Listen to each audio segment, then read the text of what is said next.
Levels Production. Achu spotter. Shampafa. Kufa kana mpenda. Me look at me tell them this. Kufu. Me tell them this. Me look at me tell them that. Me know it's time. On the bad mind. Them sell a friend just to get a one punch. Person do zanguka na ones wa punchline.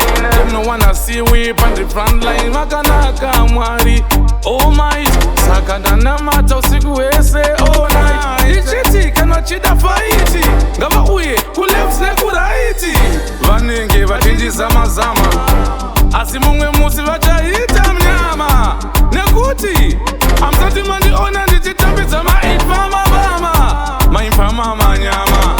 Vanenge vachitora vachikakama. Dem sama. Batirimwe zuva chuwa chuwa nchava petonge shwama. Woti auna kugeza kumeso. Apa une godo. Saka utori godobori. Nechotita zvona kuti unenge wakauya nerori. Rori ine tsombori. Saka gara wataura yakwewewe story. Isusu takaramba zvekutambira masori.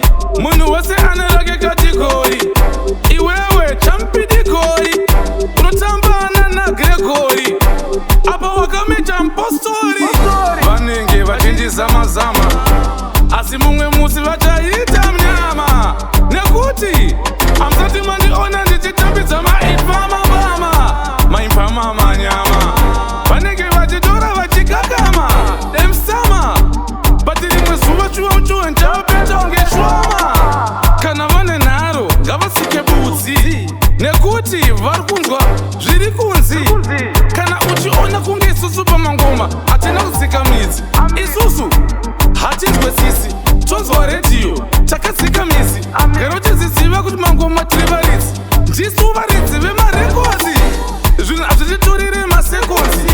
Ukateerera marimes nemelodi. Up to the time technology. We don't give them apology. Because vantoziva kuti kana tichipinda tikiti chirududu rashinda. Usipo tisu tine tsvimbo. Garo tiziya mangoma dzepoti ichipindira panzvimbo. Vachoti zama zama.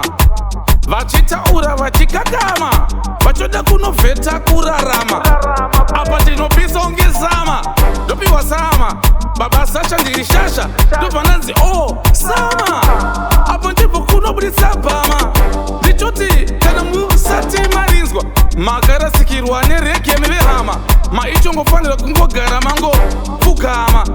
Ndichoti marekotomada tomafiro pfuura grama. Grama apa tichigona kunama topiwa awards nenama.